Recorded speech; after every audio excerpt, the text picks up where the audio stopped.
que viene tiene que ver precisamente con las unidades habitacionales, cómo eran que vivían los toltecas y principalmente qué característica tenían pues, las unidades habitacionales.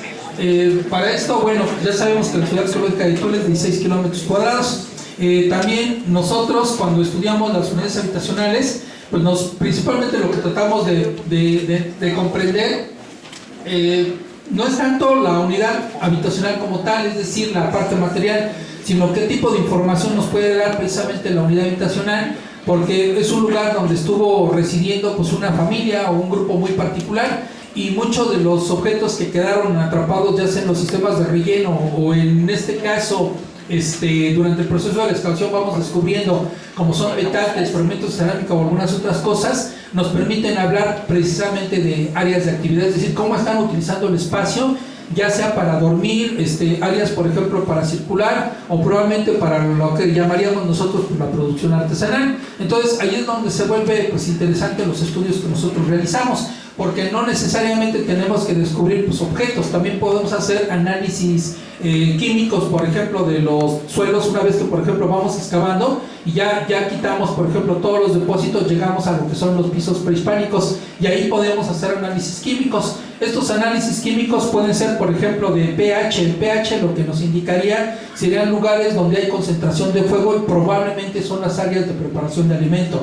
Podríamos hacer análisis, por ejemplo, de carbonatos, y los carbonatos serían indicadores principalmente de áreas donde están preparando el nixtamal, o también podrían ser lugares donde a lo mejor están desechando por la basura, ¿no? O sea, es decir, que dependiendo del tipo de análisis químico que podemos nosotros hacer en los pisos, ese permite inferir actividades que se desarrollaron pues, en la unidad habitacional sin tener los objetos materiales ahora sí que se encontraban en el lugar.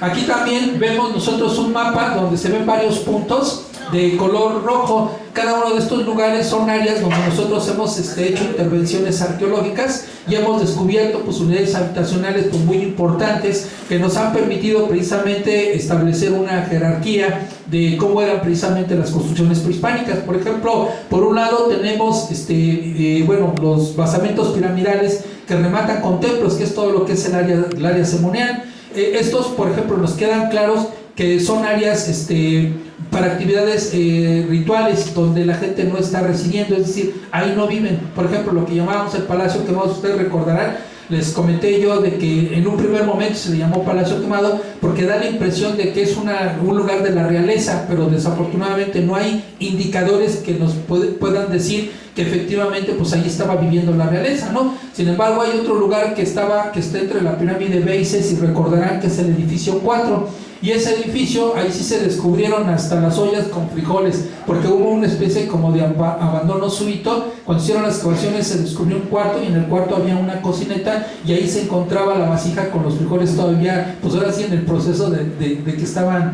siendo cocidos, ¿no? Entonces, ahí sí podríamos nosotros decir que sí se está utilizando como un área residencial. Tomando en consideración esto, los arqueólogos han propuesto una jerarquía donde estamos hablando de palacios, residencias y en este caso de casas comunes. Las casas comunes serían, por ejemplo, pequeñas plataformas con muros de adobe, con su techo principalmente de material perecedero, es decir, ramas entrelazadas con entortados, por ejemplo, de arena con cal, tanto en la parte interna y en este caso en la parte externa. En el caso de las áreas residenciales, estarían principalmente lo que tendríamos serían conjuntos de casas comunes, pero estoy hablando de conjuntos, pueden ser 3, 4. Muchas ocasiones estas se encuentran precisamente en una parte central abierta, que sería algo así como un patio, donde permite a través de una serie de pasillos comunicarse con otro espacio que podría ser similar y volver otra vez a encontrar otro conjunto de 3 o 4 construcciones más o menos. Y después vendría un tipo de área residencial mucho más compleja, que sería el caso del palacio, y el palacio se caracteriza porque son plataformas alargadas que tienen alturas aproximadamente como de 3 metros, un solo acceso que es generalmente en la parte central, que permite llegar a un vestíbulo donde vamos a encontrar una columnata. Esto nos permite acceder hacia la parte interna, donde probablemente vamos a llegar a un patio abierto también, y alrededor generalmente pues puede haber banquetas, vestíbulos o cuartos, y también con una gran cantidad de columnatas. Entonces, lo que define el palacio, para que tengan ya esa percepción, pues es la presencia del patio abierto, que es el que le llaman impluvio, que se convierte como espejo de agua, pero a la vez las columnatas, cosa que no tenemos, por ejemplo, en la zona residencial, mucho menos pues en las casas comunes. Ahí no tenemos este tipo de elementos. Bajo esta perspectiva, más o menos desde la década de Jorge Acosta y bueno, hasta nuestros días, al menos los lugares que se habían excavado pues son estos que estoy mencionando aquí. En el caso de las casas comunes se encontraría la del Daní, el Canán, áreas que se encuentran en el museo. Por ejemplo, cuando ustedes ingresan al área administrativa, una vez que van caminando hacia lo que es la zona monumental, del lado izquierdo hay un conjunto de casitas, que ese sería precisamente de lo que estamos hablando. Hay un lugar que le llaman el vivero, que se encuentra por el estacionamiento, la nopalera y el salitre. En el caso del salitre es la casa que excavó Dan Gillan, donde descubrió él un taller pues también de producción de navajillas prismáticas. Caso de unidades residenciales, pues son las que por ejemplo fueron excavadas por Blanca Paredes en el Cerro de la Malinche y que actualmente se siguen conservando. En el caso del Corral, las que están alrededor de lo que llamamos ahorita pues el Calmeca, ¿no? Tal estructura circular y parte del altar, y las áreas que excavó principalmente Charney, que fue una de las primeras excavaciones que se hicieron, que es la Casa Tolteca. Ya en el caso de los palacios, pues yo creo que aquí no podemos dudar del edificio 4, o llamado también el Palacio de los Gobernantes, además del edificio J y K, que también fueron intervenidos por el doctor Robert Covin en su momento, y también por Charnay, el caso del Palacio Tolteca. Ahora, esto es lo que existía antes del 2004. Podríamos decir, las intervenciones arqueológicas con este tipo de construcciones previamente, antes de que nosotros nos integráramos. Como se los comenté, una vez que iniciamos nuestro trabajo, nos preocupa la protección técnica de la periferia de la zona arqueológica de Tula. Tuvimos oportunidad de hacer múltiples excavaciones donde pudimos descubrir pues una infinidad de jerarquización de unidades habitacionales que tienen que ver con estas casas comunes residenciales y también hasta zonas de palacio. Y aquí es donde vamos a empezar un recorrido, porque en el caso de los palacios, ya lo mencioné, principalmente tienen caracteres administrativos residenciales y formas completamente más complejas que inhiben en este caso el acceso, y que probablemente a través de este diseño, con el paso del tiempo, hasta el mismo Nezahualcóyotl crea su propio palacio, ¿no? Donde vemos aquí una imagen donde hay un patio central donde se encuentran los consejeros, alrededor una serie de cuartos alargados, que cada uno cumple funciones administrativas y militares para llegar a ciertos acuerdos. La parte de arriba es donde se encuentra pues el palacio residencial de Nezahualcóyotl, y que probablemente, viéndolo bajo esta perspectiva, ocurre algo más o menos similares con estos palacios que nosotros pues habíamos mencionado, ¿no? En el caso particular del Palacio Quemado, también mencioné yo que a través de todos los elementos arquitectónicos que se han descubierto, pues ha permitido hacer una reconstrucción de cómo era, ¿no? Y también existen otros palacios pues que nada más fueron llamados pues palacios de Quetzalcóatl, por decirlo tal y cual como lo dijo Jorge Acosta, pero que lamentablemente, bueno, no corresponde con la realidad de Quetzalcóatl, porque es una superposición sobre una construcción. Bueno, abajo hay pisos y estamos hablando de una superposición de un edificio que fue construido posteriormente, en este caso tapando otros edificios mucho más antiguos de época tolteca. De manera muy particular, bueno, en el 2006 hubo hasta una polémica, porque de pronto empezaron a construir lo que llaman el distribuidor vial, si recordarán, ¿no? Y lamentablemente ahí, pues bueno, por parte del Instituto Nacional de Antropología e Historia se tuvo que hacer un rescate arqueológico, porque pues dense cuenta lo que iba a suceder. De hecho, el objetivo principal era hacer como una excavación de una especie como de túnel, donde se iban a llevar todos los monumentos arqueológicos que se llegaron a descubrir pues en dicho lugar. Esto trajo como consecuencia que se tuviera que cambiar un poco lo que es el diseño, y de ser distribuidor vial se convirtió pues en un puente vial, ¿no? Que también tiene el nombre de aquella época, 2006, y todos sabemos, 2007. Yo creo 2007, y todos sabemos por qué, ¿no? Independientemente de esto, hay una riqueza arqueológica donde nosotros pudimos identificar precisamente otro palacio, un palacio que es mencionado en las fuentes, precisamente como Chipacoyan, y cuando nosotros leemos precisamente qué es este lugar, pues resulta que es uno de los palacios de Seaca, Topici y Quetzalcóatl. Entonces no podemos dudar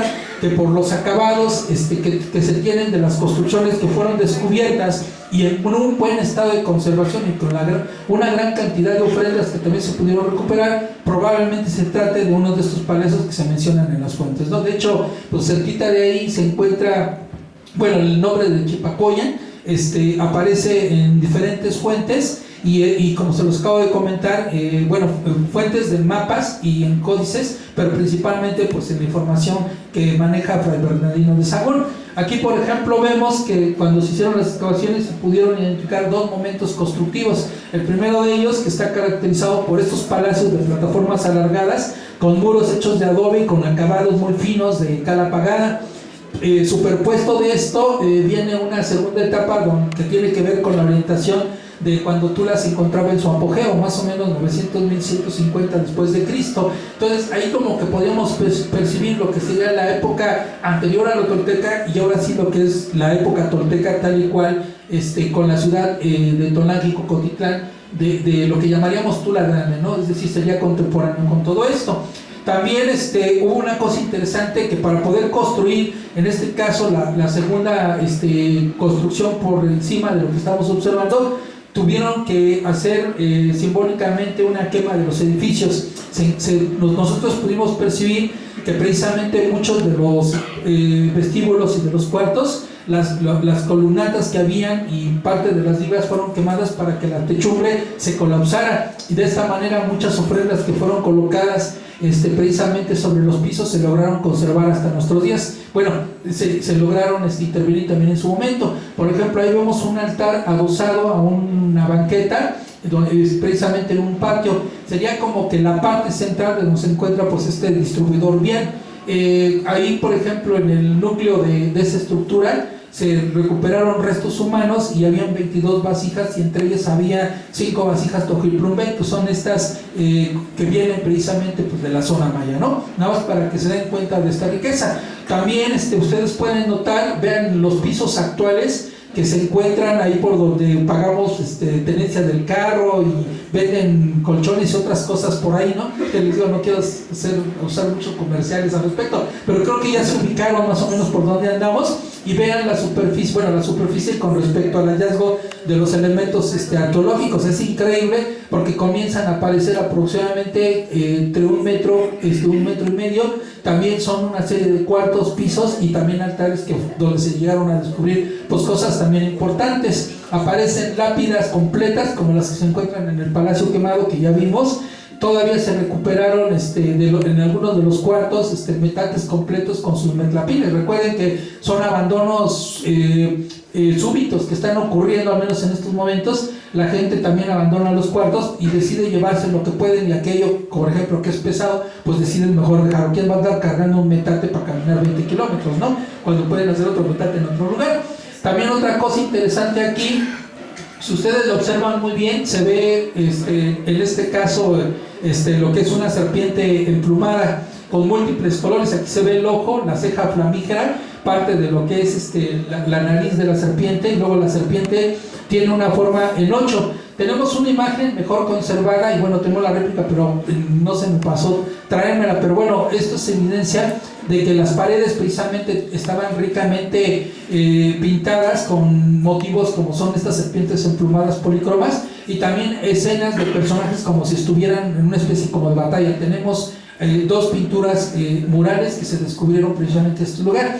Esto se vuelve importante porque también hay que tomar en consideración que son elementos que no aparecen en cualquier lugar, o sea, solamente los tenemos en la Maninche, que fueron identificadas por Blanca Paredes en una de estas unidades residenciales, y en este caso en lo que ustedes están observando. Y aquí vemos cornisas de estos chalchihuites, y pues no se diga, no recuerdo el número de entierros, pero fueron más de 75, la mayoría, yo creo que como el 80% con múltiples objetos cerámicos. Traían metates, en este caso objetos que llevaban en vida también los personajes, como collares, ajorjas, y incluso también hubieron puntas de proyectiles de las armas que utilizaban con los atlas. Hubo el caso de un entierro con 48 puntas de sílex que también se encuentran exhibidas en el Museo Nacional de Antropología e Historia. Mucho de esto que les acabo yo de mencionar, que se llegó a recuperar, se encuentran precisamente en la Sala Tolteca. Cuando se reinauguró, se decidió que mucho de esto fuera exhibido precisamente allá.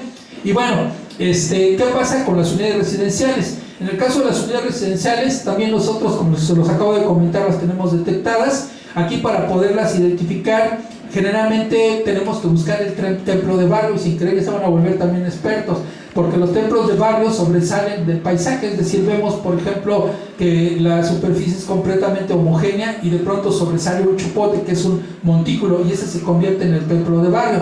¿Eso qué significa? Que si vamos a excavar, vamos a encontrar que está el templo de barrio, que sería el basamento piramidal, y alrededor muchas construcciones, que es lo que nos estaría dando el conjunto de barrio, o en este caso el conjunto residencial. Es decir, estamos hablando de una categoría completamente diferente del palacio, y sería una categoría más inferior. Entonces, de pronto, cuando empezamos a caminar por Tula, pues vamos a encontrar montículos por todos lados, principalmente en la parte norte rumbo a Tepetitlán, en este caso en la cima del Cielito, y en la parte oriente, en la parte oriente del Cielito, y en algunos otros lugares, a tal grado que también esto nos ha originado un poquito de problemáticas, porque en el caso del Cielito, actualmente la gente pues requiere de sus terrenos para hacer construcción.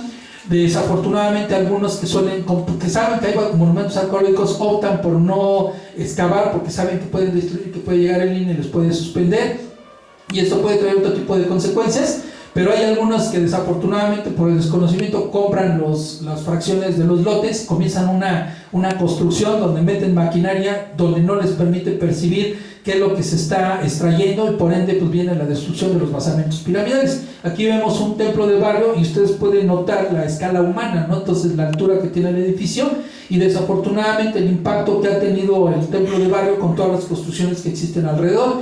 Ahí lo que se procede por parte del instituto pues es la suspensión de la obra y hacer lo correspondiente, que es el rescate y la conservación de este lugar. ¿Cómo lo hacemos?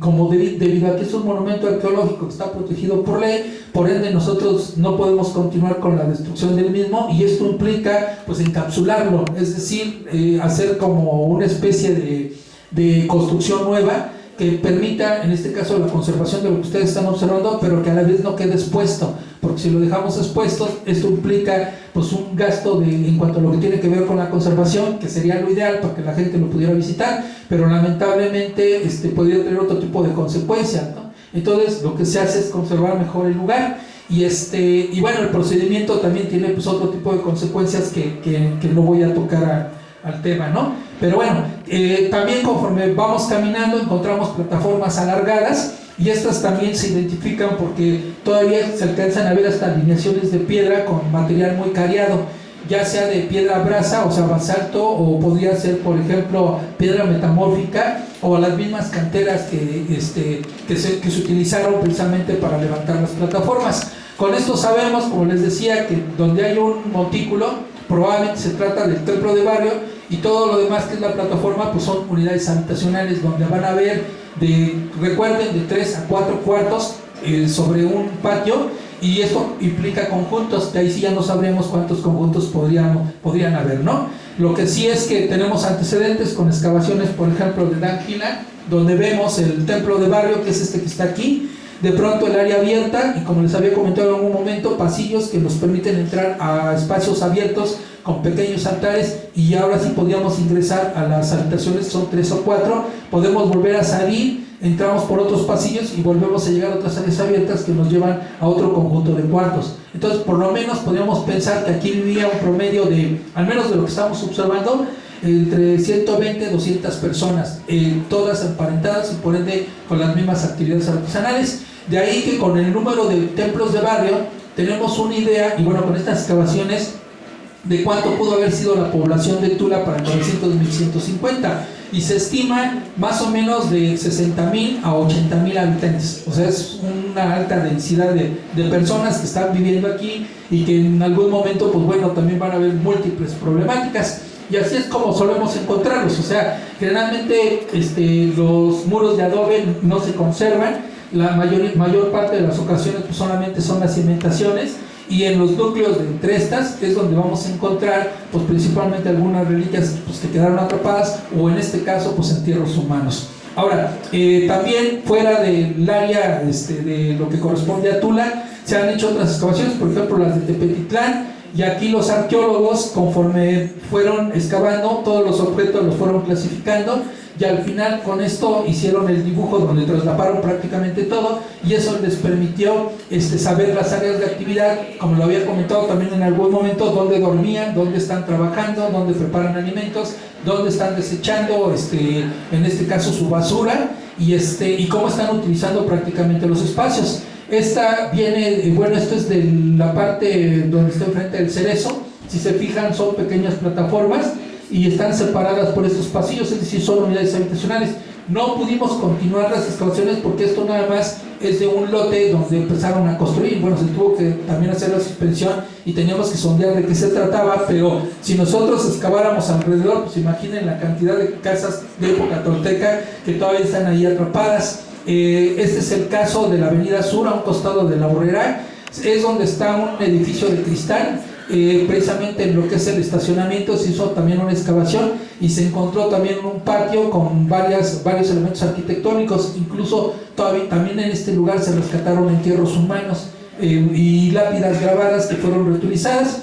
Esto es en la calle Tolán, igual también una unidad residencial más o menos similar. Y bueno, yo así podría seguir, o sea, la cantidad de unidades residenciales pues son tremendas, entre ellas pues las mismas Zapata 2, donde tenemos altares. Estos altares, pues, por lógica, eran lugares donde estaban realizando pues, algunas actividades para la época prehispánica. Hay otros altares que están remetidos como es decir, parece una especie de cuarto, pero son altares al estilo maya que se encuentran precisamente en los altos de Guatemala. Hay un lugar que se llama Zaculeo, ahí se encontró exactamente un edificio parecido a lo que estamos observando aquí. Entonces algunos han propuesto pues ahora sí la presencia maya de la zona de los cachiquiles, precisamente con estos elementos arquitectónicos que están repitiendo los toltecas.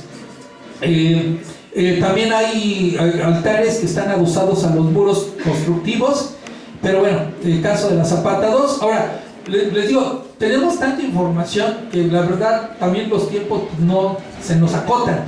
Traté yo de ser lo más explícito posible y trato de que también ustedes perciban pues, los lugares más importantes, porque por ejemplo aquí desafortunadamente el templo de Barrio ya no existe. Estamos por San Marcos más o menos, hacia el sur, en un área donde se decía que ya no había absolutamente nada arqueológicamente, principalmente porque no se observaban estos templos de Barrio, es decir, no están los montículos. En algún momento por la intensificación de las actividades agrícolas, todo esto pues eran campos de cultivo y muchos de estos templos de barrio pues desaparecieron, ¿no? Pero ¿qué sucede? Que de pronto, no voy a dar tampoco el nombre, pero en el lugar se comienzan a hacer construcciones modernas que tienen un alto impacto y por ende la transformación del entorno, y en ocasiones estos trabajos se hacen sin notificar al instituto. ¿Qué es lo que sucede en el proceso? Que bueno, viene la denuncia, tenemos que hacer acto de presencia, se tiene que hacer lo correspondiente también del rescate y se empiezan a descubrir pues, animaciones de época prehispánica. Con esto vemos una gran riqueza porque todo el área de lo que acabaron de ver ustedes está llena de vestigios arqueológicos de suma importancia, porque aquí tenemos las casas comunes como lo que ustedes están observando, pero también tenemos el área del palacio, o sea, están los dos elementos, cosa que no vemos, por ejemplo, en el caso de otras unidades que hemos excavado en la periferia de la zona arqueológica de Tula. Hallazgos importantes que se llegaron a hacer en este lugar. Bueno, ustedes están observando, por ejemplo, una fosa que previamente había sido tapada, pero ahí lo que sucedió es que colocaron a un ser humano que estaba envuelto en unas mantas con unas vasijas y le prendieron fuego porque el objeto era incinerar al individuo, cosa que lo único que originó es que se quemara de forma parcial. Le colocaron las lápidas, con el paso del tiempo los arqueólogos la descubrieron y cuando levantaron las tapas y las vasijas, en este caso llegamos al individuo, logramos recuperar evidencias de textiles que corresponden a dos mantas hechas en algodón. Con esto es un dato súper importante porque arqueológicamente pues no tenemos textiles de época tolteca y ya podemos decirle que tenemos, con eso ya les puedo decir yo que tenemos dos telas hechas en algodón provenientes de un contexto tolteca, que claro está que todavía falta la conservación de los mismos, porque están muy frágiles precisamente porque están carbonizados. Aquí se ve parte de uno de estos textiles. Para mí es formidable, ¿no? Porque como se los comenté, en las figurillas vemos la indumentaria, vemos los quexquemis, vemos las faldas, los enredos y demás, pero no sabemos qué tipo de material era y cuál era la trama y el urdimbre. Y aquí sí estamos observando a través del material arqueológico cómo podemos ahora sí inferir lo que acabo yo de mencionar, y principalmente qué tipo de materiales se está utilizando. También, como les comenté, no nada más está el área común, sino también un área de palacios identificado por la presencia de las columnatas.